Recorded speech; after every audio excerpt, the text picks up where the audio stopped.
Hello, everybody, and welcome back to the Rocky Top Insider Diamond Pass podcast. I'm your host, Jack Foster, joined alongside Ryan Shumpert, coming at you on a Sunday night, a day early this week than we have been in the last couple of weeks, fresh off some dinner, Ryan and myself, which, followed Tennessee baseball's series finale loss to Wright State. Still, Tennessee baseball wins the weekend series over Wright State with a pair of one-run wins Friday and Saturday before getting shut out 6-0 on Sunday. Much to discuss as it was an eventful weekend over there in Lindsey Nelson Stadium. But first, Ryan, how are we doing?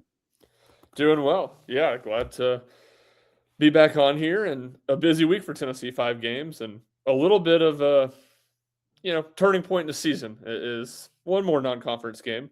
But we kind of start to look forward to SEC playing this next stage of things. Yeah, like Ryan said, one more non-conference game, Tennessee Tech midweeker on Tuesday, which, of course, Golden Eagles have given Tennessee some trouble in years past. Not so much very recently, but never a midweek you want to look over. But this was the last time we saw Tennessee against a really solid opponent before SEC play begins. And, Ryan, we were just talking about it before we hit record here.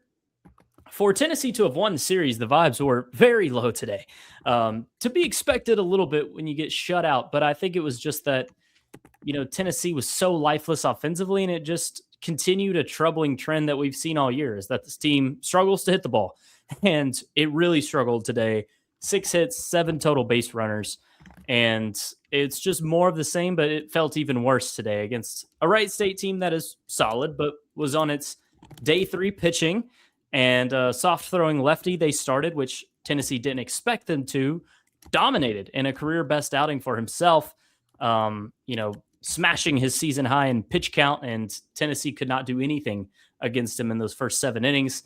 Ultimately, no runs scored. It's the first time, Ryan, since 2016 that Tennessee baseball has been shut out on its home field against a mid-major team. So it's been almost a decade since that happened. April of 2016 against Alabama State was the last time. Sure, Tennessee's had some shutout losses even this decade, several. But last time something like this has happened, it's been a while. Yeah, exactly. And Wright State is a good team, a good mid-major team, but you don't really think of the pitching when you think of Wright State. You don't really think of the pitching when you think of, good teams coming out of Horizon. It's always the bats. It's always these explosive lineups. And, so it would have been, not that you wouldn't have been concerned if Tennessee lost like 9-8 today. It would have been more understandable, I think, just as a whole, because of the type of team Wright State has and the type of team they typically are. But the fact that Tennessee did not do a whole lot offensively today, obviously very little today, but really very little all weekend, is definitely a worrisome trend. Yeah, it's just that Tennessee entered Sunday on a 6-game win streak. 2 wins against Wright State, 2 dominant midweek wins against Oakland, who's not good, but ETSU, who is good. Venture to say that was Tennessee's best performance of the year and still is against ETSU Tuesday. But even go back to last weekend, the wins over Arizona State, Virginia Tech, those 2 combined with the 2 Wright State ones, all were by 2 runs or less. So Tennessee was just getting by these games, and it's impressive that the pitching was as good as it was and that Tennessee was still able to, say hello to the win column, as John Wilkerson says. But, when pitching isn't going to be as dominant on a Sunday and the offense really can't do anything at all, it leaves a sour taste in your mouth going forward when you know that SEC offenses are going to be far better than ones Tennessee has faced and beaten here in the past week. Yeah, exactly. It's kind of a flip side of the coin. It's kind of a depressing way to put it, but there's like one element of like, man, this offense, what's it going to look like when it faces better pitching? To the point you're talking about, like, can this team do much? And it's kind of like, well, right now they're kind of having to win games scoring 4 runs anyway. It's not like they're beating teams 7-5.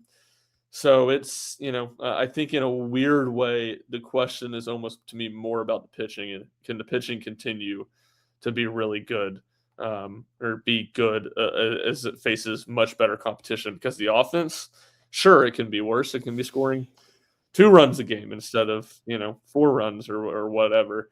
Um, but it's not like Tennessee's scoring enough to feel comfortable. They're gonna have to win with pitching and defense, and that almost makes what does the pitching look like when it faces better competition a bigger question. Yeah, the margin of error is so small, right? I mean, if Tennessee can only muster this kind of offense against Kent State and Wright State and Virginia Tech, who I'll throw in the same category, I think all three teams are, relatively in the same group. Virginia Tech may actually be the worst of the three. ASU's Tennessee's best win so far in terms of quality of opponent, but these other teams the Vols have faced, it's just yeah, they're good, but they aren't Georgia's offense. They aren't LSU. They aren't Texas, Mississippi State. These juggernauts Tennessee is going to have to go through in SEC play. It's like Tennessee's barely winning these games now, and if the offense doesn't do something, a drastic turnaround at some point, then it feels like Vols may be in trouble. We will save some more big picture conversation for the end. First, let's dive into the pitching first, as we always do. Then we'll move to some individual offensive performances from the weekend to note. But starting with the pitching, we'll begin with the starting pitching. Every week, it feels like we come on here and say, hey, starting pitching was solid. There's no just huge game to point to so far this season of, wow, what a stellar career outing for this guy. They've largely just all been pretty good. And it was more of the same this weekend. I think maybe a little lesser than in Arlington, but Tegan Kuhn's not as sharp as he was in Texas, but comes out and isn't horrible in 5 inning start, I believe. Landon Mack, same amount of innings, career high pitch count for him, struggles with his command walking 4 batters, pretty uncharacteristic, but only gives up 3 hits. And Landon Mack had been getting hit around a little bit there in February, so that was good to see. And then Evan Blanco, I thought, pitched his best for the vast majority of his outing on Sunday against Wright State. Just kind of ended in a hurry. Bad weather combined with, just lost his command a little bit there, 1 hit, and it finished rather quickly for him, his outing did. But, beginning with these 3, Ryan and Blanco, Mack and Coons, any big takeaways for you here? Yeah, I think to me it was almost Blanco, and it was Blanco until it wasn't. He walked the first batter of the game. From there, really good. His command seemed really good. He had hit 1 batter, but for the most part, not really any issues. And then, he gets into the 6th inning with a no-hitter, and, it felt like, I don't want to say the first sign of adversity, because I don't think that's necessarily fair, but he kind of gives up, not necessarily a rope single, but just a single to right field. And then it just felt like things spiraled on him. The command, he kind of started to lose, has to walk, and leaves a fastball right over the heart of the plate, gets roped for a 2 RBI double. And then, he gets 1 out, but then it offers another walk. So I guess that's the thing that I would say, past just the success of the outing, it was like you're sitting through 5 innings and you're like, all right, he's not offering up a lot of free passes today. This is a step in the right direction. Because we've talked about it. That's been the biggest concern with him. And then all of a sudden things kind of flip on him. And he ends up having 4 free passes and kind of being where he had been his last couple of outings. Yeah, that's a good way to put it. It's just the final line looks similar to his others in terms of, yeah, strikeouts are good, but there's just too many free passes. He really hasn't given up a lot of hits at all. But and look, we got to talk to him for the first time this season after the game today, and he acknowledges that is something that is going to have to be fixed. And it's been a theme. It was a bigger theme a couple weeks ago for this pitching staff as a whole, but it has been a kind of recurring theme with some free passes given up by Tennessee arms this year. But yeah, I largely agree. I feel better about Evan Blanco after today. Still am monitoring, as we like to say, moving forward, how he's going to fare against SEC pitching or SEC hitters because of his low velo and these command issues that have reared their ugly head. I wouldn't be surprised if he struggles next weekend in Athens, but I do feel a little bit better about him going forward. And then for Coons and Mac Ryan, I feel like it's just more of, I don't really feel much differently. I know Coons has elite stuff, and he's probably Tennessee's most talented pitcher, him or Arvidsson. And then Mac, I just have a lot of confidence in going into these tough matchups because of his mentality, that warrior mentality and that dog mindset that he has. And sure, the command wasn't as good. Josh Elander attributed that to maybe the wind, because even he said in BP, balls he was throwing were just flying on him. The wind Saturday in Knoxville was insane. So I'm sure that affected Landon Mack a little bit. Maybe was a reason he issued 4 walks, but I really feel confident about Landon Mack. There's few players on this roster I feel better about going into tough games than him. Yeah, I don't, it's not, because I agree with that. And I think it's almost just from the standpoint of what you said, the competitiveness and the steadiness. It's not that there's this overwhelming confidence in him because he's just been so amazing and that he's just so overwhelmed. It's not like how you would have felt about Liam Doyle exiting or entering SEC play last year, where it's just like he's so dominant. You want to see it to a degree against SEC, but he's going to be really good. It doesn't necessarily feel like that, but it feels like a guy that, even though it's the Big Ten, he's gone through it once in conference play as a top guy. Started as a Saturday, ended as a Friday guy. And he's just kind of had that dog mentality and has been really steady for Tennessee. To this point, the lows have just not been very low. Here's a kind of overall starting pitching thought that I had sitting there today, which really was a weird I had it today because of Blanco's pitching and didn't have anything to do with him. I feel like Tennessee has 2 good Saturday guys, but I'm not sure they have that true Friday night ace. That's kind of how I feel about starting pitching staff right now. Yeah, there's no one that you're just like with Liam Doyle. If everything went poorly for Tennessee, at least you had Liam Doyle, right? That was like your saving grace. Oh, Tennessee has Liam Doyle on Fridays. They're going to be set up pretty well to get a win, at least once. With this team, like you said, 2 good 2s, Blanco a little bit of a question mark. There's no one I think can just truly dominate week in, week out. Like, it would not surprise me if Coons has poor outings, short outings. We've seen him get hit around. Mack, the same thing. Maybe if he doesn't get out of some of these jams, some of his outings could have been really bad. And Blanco, we've mentioned with the velo and the command, yeah, there's worries about all 3, and you're right, it doesn't feel like Tennessee has a true ace, which is a little worrisome given how bad the offense is. Yeah, for sure. And I think that, and then we're getting ahead of ourselves, or I'm getting ahead of myself at this point, but it's like you start to look like, how does this team get to Omaha? You're thinking about 23, where the offense was not very good. Now, granted, it was better than this offense has been so far this season, but offense was not very good. And the pitching staff carried it. Well, you had Chase Burns, who was phenomenal out of the bullpen. You had Seth Halverson, who was phenomenal out of the bullpen. And even though Chase Dollander never really truly got going that year, you just had that. You still have Chase Dollander. You have the guy that was the SEC pitcher of the year. And I think almost in some ways he was kind of like Mack, where his floor was really high that year. It wasn't like he ever fell off a cliff. He just never had that true. Got back to what he was in 22. Dollander's season was horrible first inning, amazing the rest of the way. Yeah. That was just go ahead and put 2 on the scoreboard and then we'll roll. That was Chase Dollander in 23. It was 2, and then he was going to get to the 5th or 6th inning having thrown a billion pitches, and he was probably going to exit with a runner on second, and we'll see if whoever comes in to pitch can strand the inherited runner. So I guess, that's all that to say. And there are guys that like Brandon Arvinson could get to that. It feels like you're asking a lot in a true freshman, Cameron Appenzeller, to get to that, but he's obviously extremely talented. But I think that's kind of, while I still like this pitching staff, that's kind of the downside when you're talking about the ceiling. I don't see them having the guys that you're just like, man, they can just take over a super regional game. They can take over a 14-inning thriller against Clemson in a huge regional game. We still got 10 more weeks to see if the guys could emerge. But leaving SEC play or entering SEC play, I don't necessarily feel that way. It's easy to make comparisons from this team to the 23 team, given, like you said, the deep pitching staff and the lackluster offense. I feel like this team's probably worse than that 23 team. At least it looks that way so far. The 23 team made Omaha. Ended up having a pretty dang good year. But yeah, you talk about Burns and Halvey. Those were 2 arms that were so important to that team. It's like, I think if Arvidsson is Seth Halverson from that year, you'll take that at this point.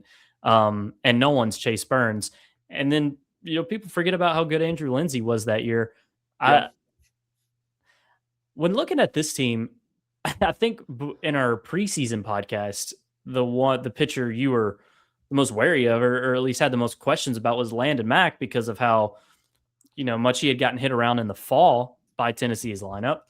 Now, I honestly think that if I had to pick one that is definitely going to start for the entirety of the year, it would be Mack, because I think Coons could have some bad outings, and with how good the stuff is, you know, I don't think it'll ever happen, but I see a more clear path to him becoming a bullpen arm for Tennessee than Mack. Blanco's the easiest to move back to the bullpen, but if there were any starting pitching changes made down the road, Ryan, just a couple of weeks in here, first of all, do you think it's at all likely, and what do you think they would be? Yeah, I think possible. I would be surprised. I would be surprised if Coons or Mack gets Right. pulled. I could see Blanco if he struggles and Arvidsson coming in. I think the thing that, like, I could see that happening. The reason I just think Blanco's like a starter. You know what I mean? He might not That's be the great, prototype. but I don't see him as like a guy in the bullpen. Like, I don't see him being a Agreed. really good reliever for this team. Um, it would probably look like what a Dylan Loy role looked like. Um, being a middle relief guy, trying to pitch 2 or 3 innings at a time. But Loy, by end of last year, a lot of his was just situational. Like, Tennessee already has that in Mark Kennedy. And look, Mark Kennedy could struggle. They are, they just have lefty arms in the bullpen, which I think is a big part of it. Which is why Arvidsson, among other reasons, makes a ton of sense to be that next guy up. So, yeah, Mhm. that's kind of my thought on it. Well, we'll see how they fare when SEC play kicks off, but there were changes to the starting rotation in 23 because Chase Burns was getting rocked like beyond belief, and Drew Beam struggled too. And we talked about how Dolander wasn't his best. Like, the starting rotation right now, even though there's some inconsistencies and maybe some things you could point to and have questions about, they've largely been really good. And that is not the area of the team that we have questions about, or anyone should have questions about moving forward. And Let to Yeah, that go ahead. point, like, and I don't know if this affected him, but it's hard. Like, Evan Blanco gives up a 1-2 run double today, and it doesn't feel like the game's over. Now, some people will say it felt like the game was over. It didn't feel like the game was over, but it was just like, man, you can't allow any more now. Like, man, that Yep, was so huge. It shouldn't feel that way. It shouldn't feel that way in SEC play, let alone against Wright State. absolutely. Talking about the bullpen arms, more really good performances on Friday and Saturday. Cam Appenzeller probably being the worst, just didn't look as sharp as he did in Arlington, but bounced back pretty well after allowing a couple of base runners right out the gate.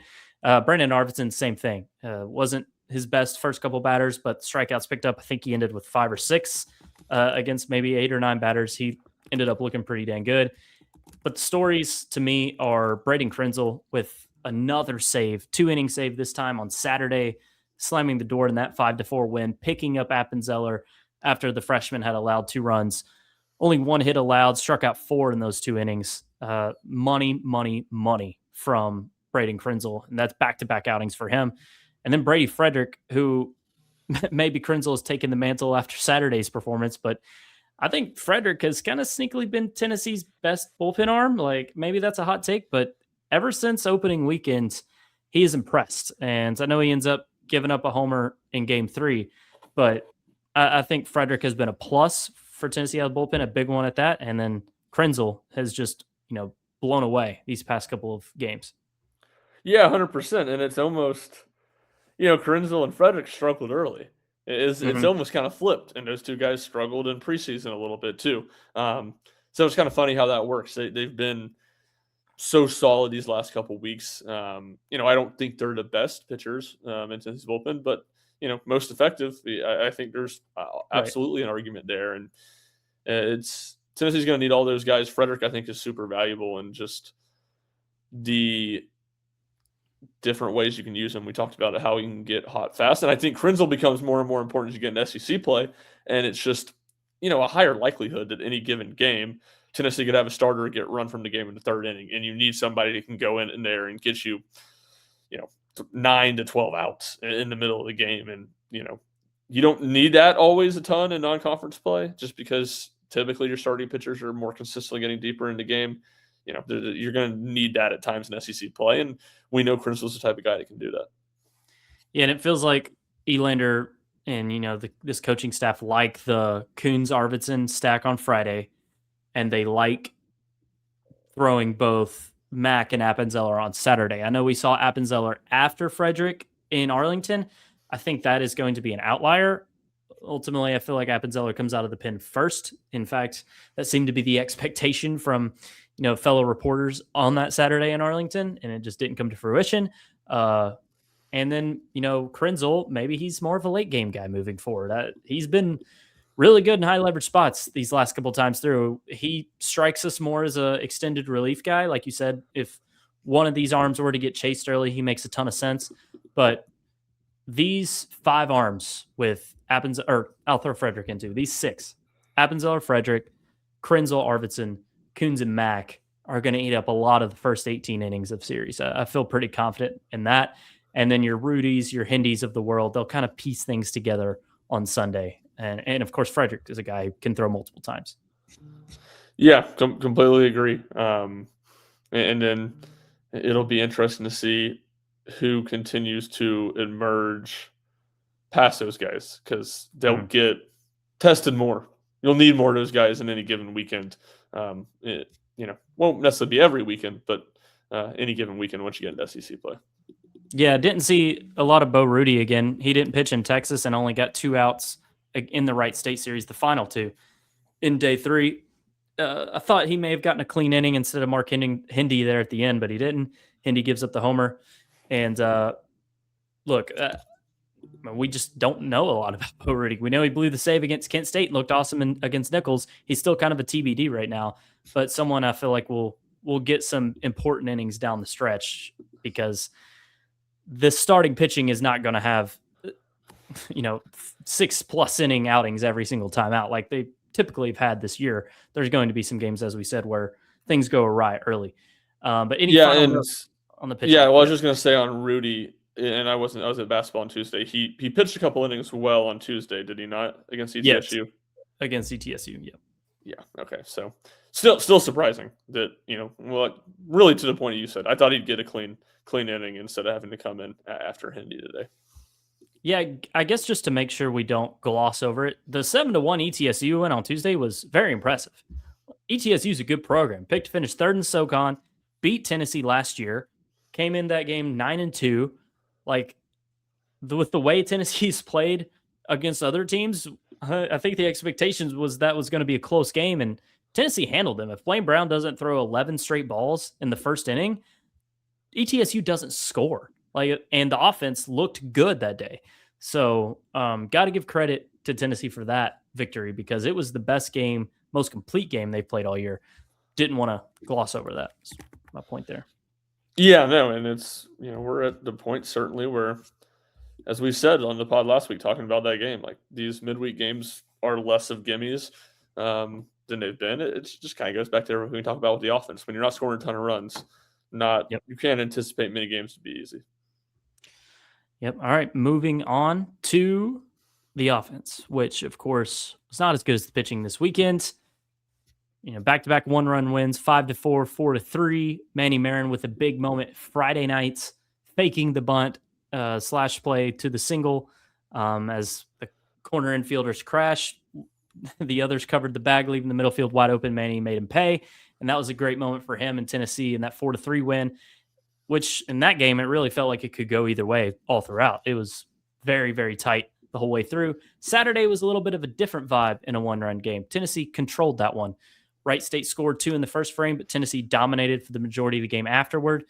Cam Appenzeller not being his normal self in the 6th allows Wright State to make things interesting. But as I mentioned, Krenzel slammed the door. Tennessee's offense did little late, loaded the bases in the 7th, but Chapman grounded into a double play. And it was the only blemish on what was a great day for him. 3-hit day. Henry Ford, the same. 3 hits for the junior Virginia transfer as well. So offense was much better Saturday in that 5-4 win. And in a game, like I said, Tennessee controlled 9 hits on the day. But it feels like the story is really Sunday, bringing back what we kind of started this thing on, is that this offense is just in a rut right now. And Ryan, just talking about how Josh Elander, his tone and his demeanor following that 6-0 loss Sunday, he was not happy. The words unacceptable, immaturity being thrown around. Like, he's acknowledging, more than anyone, that this thing's got to get fixed. Yeah, and look, I watched the press conferences, but was not there for either of the two Kent State losses, and wasn't in Arlington like you for UCLA. But by far, I thought the most frustrated or upset we've seen Josh Elander this year. Just the words you used were all accurate. It was by far, he's been very.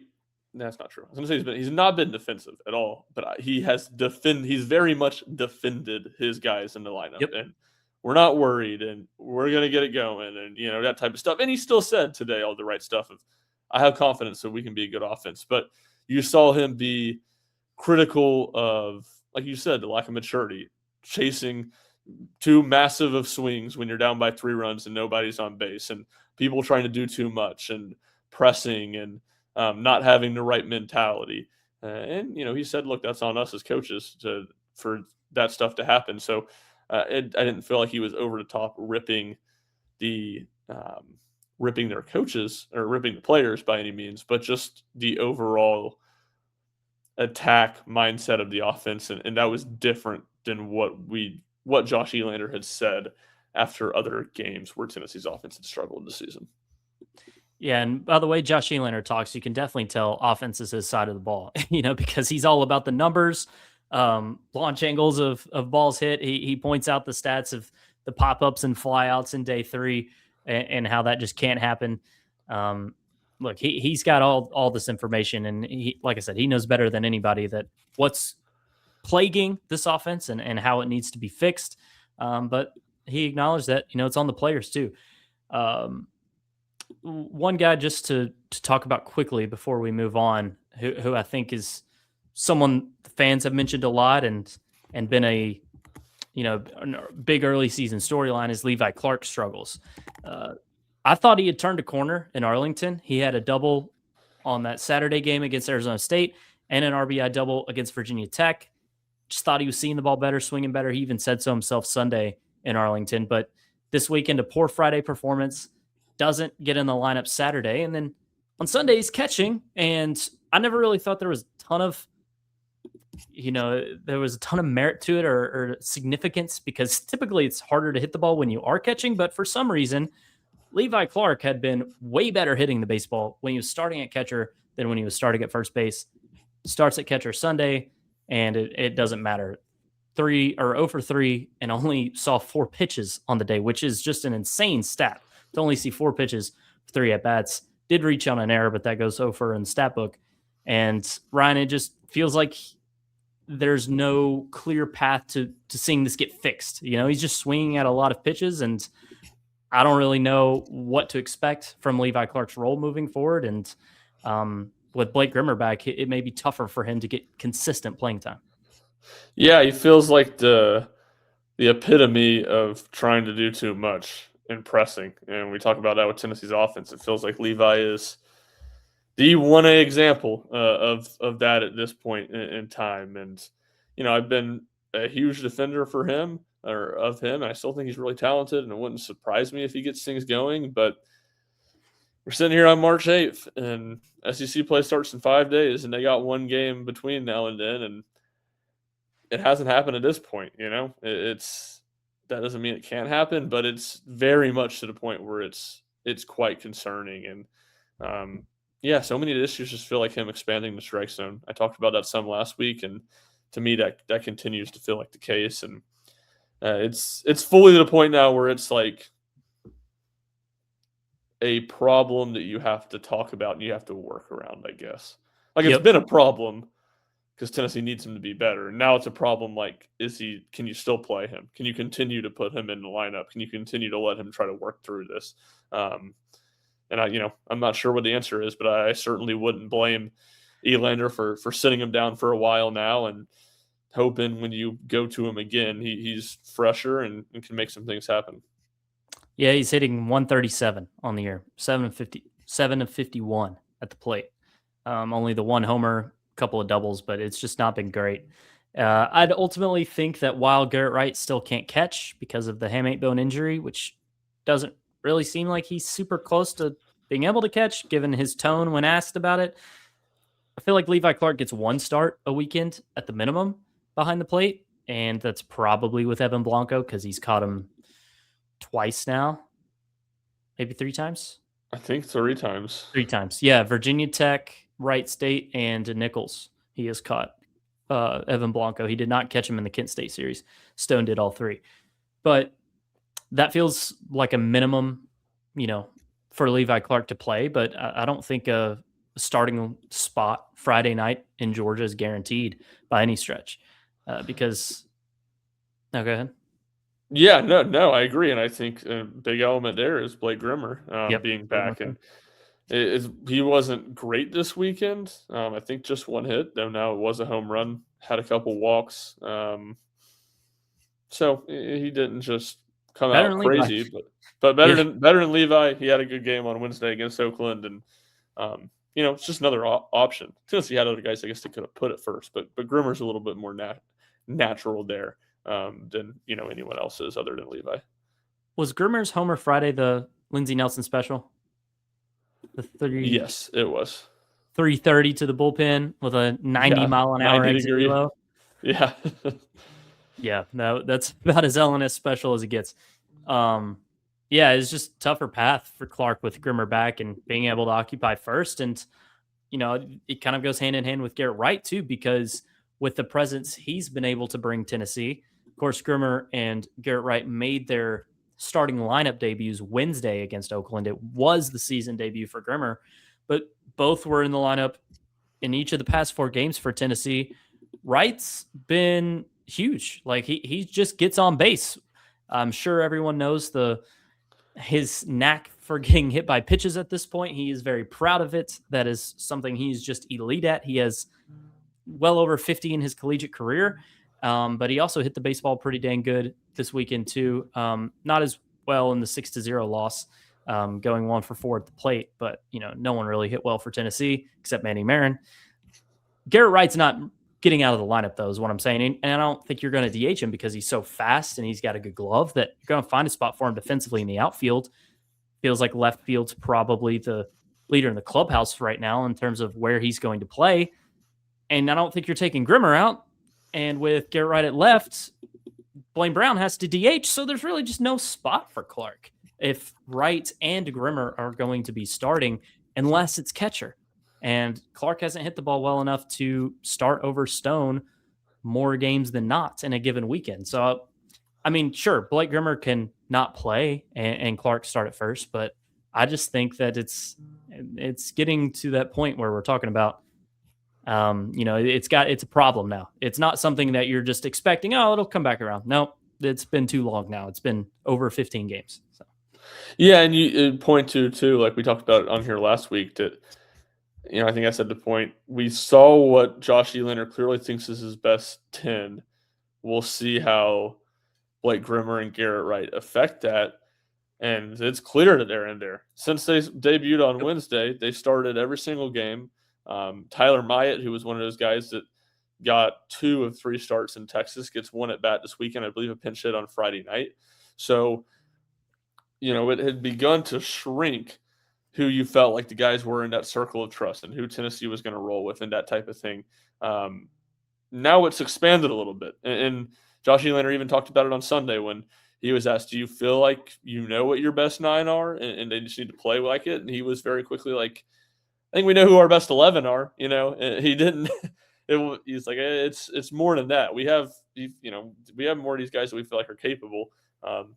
And clearly this goes without saying, but clearly waiting for some people to seize those opportunities. Yeah. I think there's only 4 individuals that are just absolutely not going to leave Tennessee's lineup right now.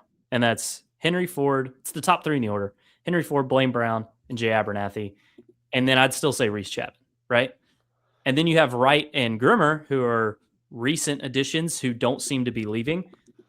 When Stone is going to play at catcher, he's obviously one of these guys too. So that makes 7 with G. Wright and Blake Grimmer. I think after Manny Marin's weekends with a walk-off hit Friday and a 3-hit day Sunday, given what Josh Elander said about guys, earning the right to playing time, and he even specifically said Sunday, Manny Marin has earned more playing time. I feel like we're going to see Manny more times than not, at least in the short term.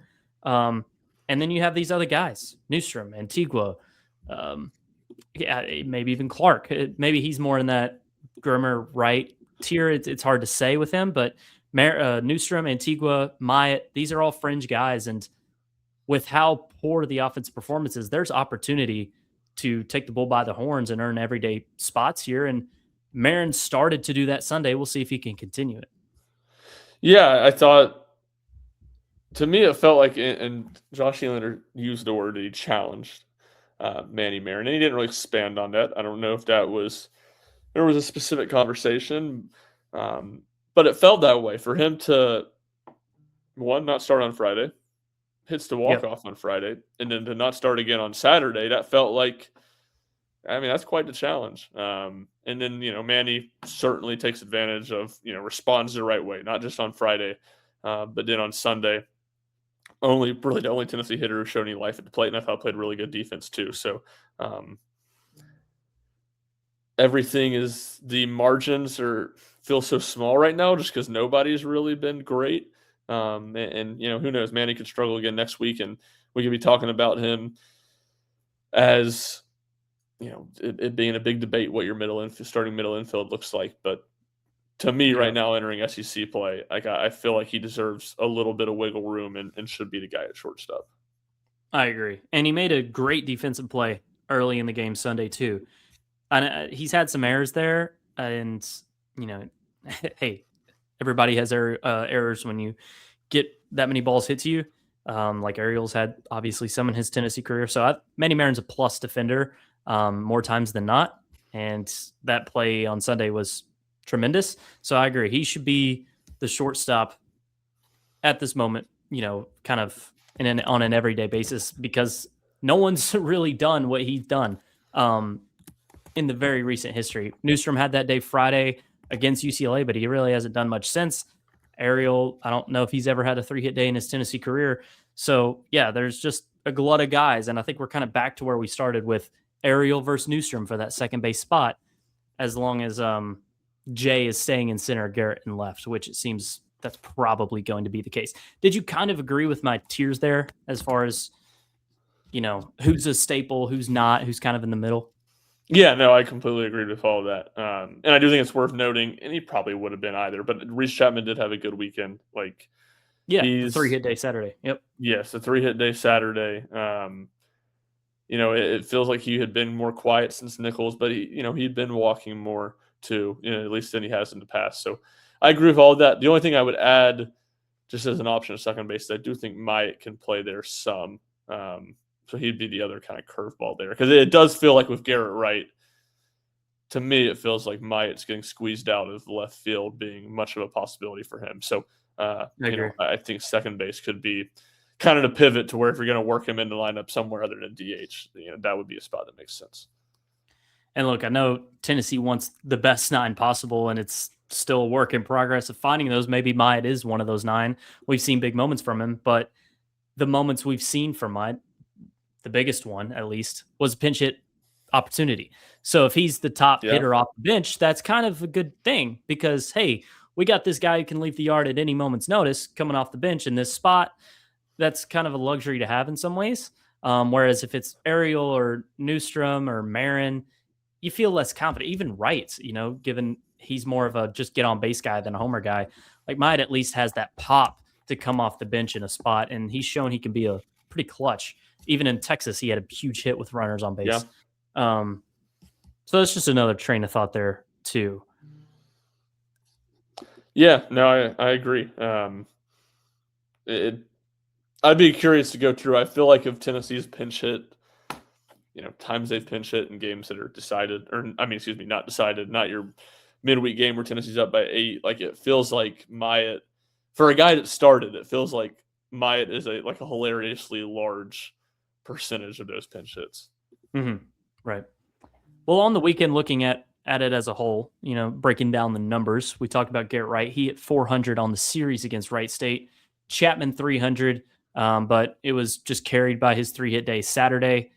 Could have been even bigger as he had a 1-out bases loaded opportunity in the 7th, looking to add some insurance, but grounds into a double play. So, like I said earlier, there was a little bit of a stain on his outing. And Reese is a guy, Ryan, to where, I don't want to be unfair here or anything, but a very, very good college baseball player, someone that Tennessee's never taken out of the lineup. He's a locker room leader. Many guys have said it. He's an important piece to this team, but he's just not someone that I think you're going to get super excited about to come through in a massive moment for you. Like, he's not going to be one of the premier players hitting the baseball for this team. I just think he's a very, very solid piece that you're going to, plug and play no matter what is going to happen throughout the season.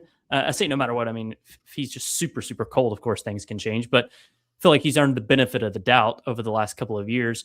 But he's just not a guy I think that Tennessee can ride to end and that can become the guy on this team, if that makes sense. I agree. I think it's the status quo remains with Chapman of what it was when we talked about it over summer and what it was entering the season. Now, he's been solid. He's been pretty good in non-conference play. You want to see him go do it now in SEC play because that's where he struggled last year, especially down the stretch of the seasons. It's what you just said. It's if Reese Chapman's hitting 6 or 7 in your lineup, you feel good. Like that, he's a good 6 or 7 hitter. You just don't want it to feel like he's the cleanup hitter and he's a guy that you have to be like a star because I'm not sure he's that. He's like you said, he's a good college baseball player, but he's not quite a star. Yeah, and then Henry Ford was largely that for Tennessee. His hit streak is now up to 8 games, so something to watch there. But he hits 462 on the weekend. Big 3-hit day Saturday. It just feels like he's seeing the baseball a little bit better than he was early in the year. The power numbers haven't been overwhelming from him. He's not just smashing balls out of the park left and right, but he's just been so dang consistent, and it's been needed for this Tennessee team that has lacked offensive consistency. Again, he's not felt like a guy that is just going to never be denied and watch out, this guy's going to just mash a homer. He's just been super, super consistent, almost Gavin Keelan-like has Henry Ford been over the last couple of weeks, and specifically in the last handful of games. No doubt. I've often said this is about the best thing you can say about a hitter to begin with, and certainly it feels this way on this team. He's a guy that when there's 2 outs and there's a runner in scoring position and he's up, you feel like he's going to get the big hit and drive in a run. You feel like that's more likely than him getting out. And certainly Tennessee badly needs that right now. Like you said, it feels like it's been singles a ton, but singles to really all parts of the field. Certainly going up the middle with it a ton, just really steady. And certainly Tennessee needs dependable guys they can count on in the lineup because there just haven't been a ton of them. He just looks like a professional hitter, This is his last year of college ball. He's becoming Tennessee's best hitter, and I think that's largely what we expected. He doesn't look like one of the better players in the SEC, at least so far, but just super, super consistent. Like I said, kind of reminds me of Gavin Keelan, the way he's so consistently getting on base, hitting the baseball right now. And like you said, I'd feel more comfortable with him in a spot where runners need to be driven in than probably anybody on the team right now. No doubt. It's not even a debate. Yeah, exactly. The debate would be second, and yeah, exactly. Not really a ton of people to come to mind. Nope. Blaine Brown hit 182 on the weekend. He's continued to cool off since the Nichols series when he was just unreal in opening weekends. He hits into the shift a lot. He's going to have to work on that, hitting the other way. I'm far from a hitting coach, but it seems like every single time he hits a ground ball, at least, goes right between the first and second baseman into the shift with the second baseman playing in shallow right. Like, he hits there so much. And he actually had one hit. I want to say it was day 3. It was Sunday, right? Yeah, where he skirted one, left Yep. of the second base bag up the middle. That was really good to see. It may have been his last at bat, so maybe that's something he can build on. But an observation I've had with Blaine Brown is just he hits same direction a ton of times. I think they're pitching him inside, and that's the result of it. We know he's probably Tennessee's best power hitter, and he's going to have a good home run number this year. And again, he's one of the 4 I put that it's always going to be in the lineup, but he's definitely cooled down a little bit and maybe isn't as hot as we thought he'd be, leaving non-conference slate right now. Yeah, completely agree. It's a guy Tennessee needs more of, but it's like you can say again, besides Henry Ford, who are we not saying that about? Yeah. Rinse and repeat. Abernathy a hitless weekend, but hey, he's gotten on base every single game this year. Did he get on base Sunday? No, I don't think he did. Okay, that snapped it actually then. So he had a 15 game on base streak. That snapped Sunday's 6-0 loss. I think there's not an absolutely necessary reason for Tennessee to change things with the leadoff spot, Ryan, but I want to get your take on this. If it were to, because Jay Abernathy hasn't been that great hitting the baseball, walks a ton, that's pretty much it. I think Garrett Wright would be a fine option to lead off right now with the way he's getting on and hitting the baseball. Yeah, he's the only other guy you'd really point to.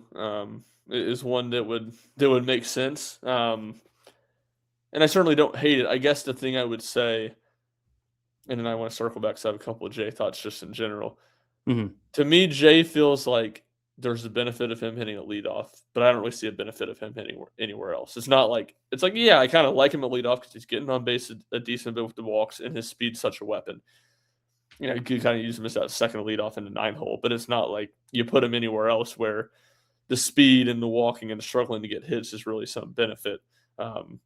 Whereas Garrett Wright, it's just like you put him in the 5-hole, he's a good contact hitter with runners on base.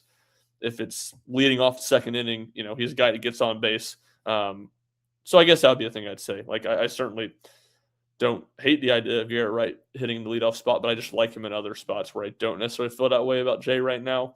It is crazy. Like, I feel like it's almost the exact same stat line he had last weekend. Yeah. I want to say last weekend he was like 0 for 9 with 5 walks, and this weekend it's 0 for 9 with 4 walks. Yeah. So, he needs to get more hits. He had the at-bat. I guess it was in the 3rd inning today because Henry Ford had the single that did not score a run, where he comes up with you flip it over to the top of your order. You got 2 on with 1 out, and he just looks at 3 straight pitches and strikes out like that.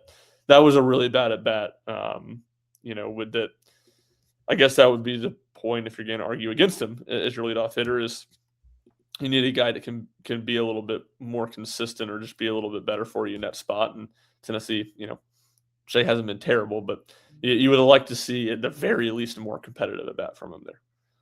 Which at bat were you referencing again? The one in the third inning? I believe it was the 3rd inning. Yes. Yeah, where Clark ends up getting thrown out to end the inning on 14. Yeah, Henry singles to left field, and Clark gets thrown out at home the next at bat. Well, just to add on to that, there were, was a runner on, 2 runners on when Jay had that 3-pitch strikeout. Later in the game, Manny doubles, 2-out double in the 5th, and Jay grounds out. And then in the 8th, Manny leads off the bottom of the frame with a single to left. Tennessee desperately needing to get something going, down 4 runs. Jay flies out to right. So he had opportunities to make a splash or at least just get on base when runners were on and trying to get, something going. And he just wasn't able to do it in game 3 against Wright State. But I think your point is spot on where Jay makes the most sense at leadoff, doesn't really make sense anywhere else. I guess you could put him in the 9-hole and try to do an Abernathy Wright situation. Maybe that'd work. But Wright, you can, put all over the lineup really right now, outside of maybe 2 through 4, and it would make sense. So, yeah, that's Jay Abernathy. Any more notes before we talk some big picture stuff here, Ryan, from the offense? I didn't really get into Newstrom or Lawless. Neither of them had a hit, but it's just more of the same, honestly. Like, guys just didn't do well hitting the baseball this weekend. Surprise. Yeah. No, it's like you said, it's waiting for somebody to step up and kind of grab the reins at some of these spots, and that just hasn't been the case. Well, look, we're 16 games into the season. As Scott Van Pelt would say, it would be immature and straight up dumb to write the obit this early for this team. We haven't even seen what they can do against SEC competition. But where are you at with this team, Ryan? Because we've talked about how pitching is going to have to carry them to some wins, but the offense is just leaving so much to be desired right now. I think that getting to 500 in league play, like 15-15, would be a pretty big win right now. You take that and run. If you told me that right now, that Tennessee went 15-15 in SEC play, I just think the expectations right now have got to be capped. Yeah, I don't know Maybe if I'm I'd more run with it. pessimistic than you. Yeah. You are a bit more pessimistic than me. It's funny you're just talking about like the it's such a small difference. I'm like, I'd take 15-15. Would I run with it? I don't know if I'd run with it. It's like those videos of the guy that disagrees with you on everything. Yeah. That's how I feel about that. So yeah, no, I completely agree. I would take 15-15 because it for sure gets you in the NCAA tournament. But I do think this is an NCAA tournament team still. I have not dropped my expectations that low just yet. So it's definitely been a discouraging non-conference play. I think the offense can be, when you consider competition, it can be better than it has been. I don't think the offense is going to be good at this point. That would surprise me. But I think it can be better than it has been. So I still think this is a team that's capable of winning, 15, 16 games in SEC play and making the tournament. And who knows? All you got to do is win 16 or 17, and you'll be borderline Nice. hosting. At least be in that conversation. And I think it's worth noting that SEC seems down as a whole. LSU is struggling. Vanderbilt doesn't look very good. I think Florida dropped a series to maybe North Florida this weekend, but a smaller team. So there's a lot of teams in the SEC that have stuff to figure out. So Tennessee's not alone in that. And I think if anything, that's positive. That is a good point. And we were talking about this a little bit earlier today. They get 3 really manageable series at home this year, with Missouri to open the home SEC slate. It's the second weekend of SEC play, but Missouri comes to town. They're horrible. They're worse than Wright State and Kent State. I think Tennessee can sweep that series. And then you have Alabama and Ole Miss, which aren't premier SEC squads by any stretch of the imagination. I think Tennessee's likely going to be favored to win those 2 series. We'll see where the teams are at that point. It's still a little bit of a ways away. But if you can get 7 to 8 wins across those 3 series, that's going to help them tremendously. Of course, Vanderbilt on the road. We'll see what that looks like. I think it's good you're getting them in March while Vandy's struggling a little bit right now. LSU, you mentioned, they come to Knoxville to open the April schedule, but the Mississippi State series and the Texas series, I think even the Kentucky series on the road where Tennessee has had troubles in the past, it's going to be some tough sledding here and there. And I think the hope has got to be that the pitching can continue dominating, even with the competition getting tougher, and that somehow this offense can turn around. I just struggle to see the path for this offense turning it around, Ryan. Like, I'm confident in Henry Ford. Maybe Blaine Brown can figure out how to hit in all areas of the field and the power numbers get even better, but I just don't have a lot of confidence in many guys here. Yeah, it's clear how they have to win games. They're not gonna be able to outslug teams and win a bunch of shootouts. I'm with you there. Like it can be marginally better because it's been so bad, and it's not going to take much for them to be a little bit better. And there's enough guys that I think I would say they're better hitters than they're showing right now. But you're not going to see anything radical. So it's what we said last week. It's what we said last week when they won 2 out of 3 in Texas. That's how they win those games. Is how they're going to have to win those games. They're going to have to piece together some runs. They're going to have to play good defense, and they're going to need their pitching to be consistent, especially their bullpen in any given weekend. Not on any given weekend, on every weekend. Yeah. I will say the defense was pretty dang clean in the Wright State series. Like, I don't really remember many head-scratching mistakes at all. So Ariel was great Saturday. Manny with a tremendous play Sunday. Henry looked smooth at third. Like, I don't really remember anything that was a negative defensively. Manny had the error on Friday Yeah. after he came in for Ariel. But that's really the only one I can think of. Grimmer had a really nice scoop on Yep. kind of a short hop from forward today. So that it feels like, and knock on my wood desk as I say this, but it feels like the defense, after that being such a concern after UCLA, it feels like seven straight games now where they've been pretty darn solid. Stone with the back pick Friday too. Stone Shades with of the back Allen pick. Blake. Yep, that's right. Yeah, so that was good to see. Wright State didn't run much this weekend, so I don't feel like they got tested in the running game a ton, but still a good weekend defensively. Mac with another pickoff Saturday. He's got that elite Yep. move he loves to do. That's a weapon for Tennessee, man. His pickoff move is nasty. Like, he's going to get some guys this year. Long review on that one, too, because we had the baseball game on the iPad at basketball, and it was like I kept on looking over there. Why? Okay, it was I don't know if anyone caught this, and you watched the broadcast, those listening. It was so silly. It was a double challenge. So, right, what had happened before is Tennessee tried to turn a double play, but the runner was safe at first, so it was just 6-5 fielder's choice, okay, at second. So the runner at second's out. And then Landon Mack did not throw a pitch to the next batter. Instead, he picked off the runner at first. When Wright State went to challenge the pickoff, Tennessee was like, hey, yo, we actually want to challenge interference on the double play attempt. So the umpire trying to explain what was happening was just beyond comprehension. No one could understand in the press box what the hell is going on. In fact, SID Sean Barrows called somebody and was like, what the hell just happened? Like, no one knew what was going on. And ultimately, I don't even know if the Tennessee challenge meant anything, because when they made the ruling after review, they only referred to the runner being out on the pickoff. So I don't know what was going on. If they had reversed the double play, Tennessee would have actually saved a run.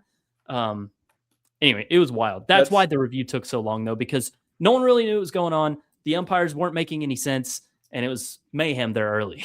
I'm glad you said this, because I had completely forgotten about this, but because Rick Butler and myself were looking at the screen when the umpire was talking, and I was like, this is the most I have ever seen an umpire, the longest I've ever seen an umpire talking. I'm like, what could he possibly be saying for this amount of time? Yes, and umpires aren't great at succinctly putting things anyway. They drag it out. Yeah. Like it was a lot. But Tennessee moving forward, like I said earlier, Tennessee Tech game Tuesday night. That's at 6 p.m. Eastern. And then they travel to Athens to play the Georgia Bulldogs, who can hit the baseball. They lead the country in home runs, I believe, 56 or 57 right now. So pitching staff's work is going to be cut out for them next week in Athens. It'll be a big series there for the Vols. 6 p.m. Eastern, 5 p.m. Eastern, 1 p.m. Eastern are your game times. Day 2, nationally televised. Well, I guess I don't know if SEC Network you consider national, but televised on day 2. That'll be the first televised game for Tennessee this year. Ryan, any final notes here? I think we've hit on everything. All right. If you want to follow Ryan, you now can do so at Ryan Chumpert00 on X. He has bit the bullet and started a new account. Maybe he'll get his old back, maybe not. But in the meantime, go ahead and follow that new one. It is already surging here in day 1, and we'd love to see it. You can follow me at Jack Foster Media, and of course, follow Rocky Top Insider at Rocky Top Insider, and stay up to date on all things Tennessee baseball and Tennessee athletics coverage on RockyTopInsider.com. For Ryan, I'm Jack. We'll see you next time.